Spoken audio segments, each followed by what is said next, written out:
പിന്നെ ഞാൻ താമരയുടെ ഒരു അപ്ഡേഷൻ നിങ്ങളെ കാണിക്കുന്നതിന് വേണ്ടിയാണ് വന്നത്. ഇപ്പോൾ 2 ആഴ്ചക്ക് മുമ്പ് നമ്മളൊരു താമരയുടെ റിപ്പോർട്ടിങ് ഞാൻ നിങ്ങളെ കാണിച്ചിരുന്നു.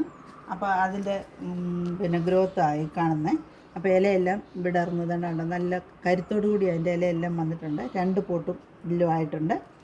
അപ്പോൾ ഇനിയും 1 മാസത്തിനുള്ളിൽ ഇതിനകം നല്ലതായിട്ടങ്ങ് നിറഞ്ഞിട്ട് പിന്നെ പെട്ടെന്ന് മുട്ടാകും. അപ്പം ഞാൻ നിങ്ങളെ കാണിക്കാം. ഈ ഒരു പോട്ടിലെന്ന് പറഞ്ഞാൽ ഇത് എനിക്ക് ഒരാഴ്ച മുമ്പ് ഒരു ട്യൂബർ കിട്ടിയതാണ് സഹസ്രവളത്തിൻ്റെ. അത് ഞാൻ പിന്നെ നട്ടതാണ്.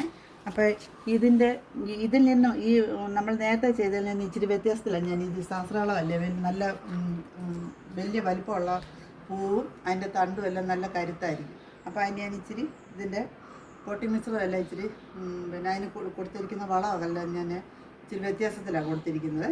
അപ്പോൾ അതിൻ്റെ വീഡിയോ ഞാൻ ഉടനെ ഇടുന്നതായിരിക്കും നിങ്ങളെ. ഇപ്പോൾ ഒരാഴ്ച ആയുള്ളൂ. കണ്ടോ മുളയും എല്ലാം മുകളിലോട്ട് വന്നിട്ടുണ്ട്. ഇത് പായലാണ്, വെള്ളം ചൂടാകാതിരിക്കാൻ ഞാൻ പായലിട്ടിരിക്കുന്നതാണ് ഇത്.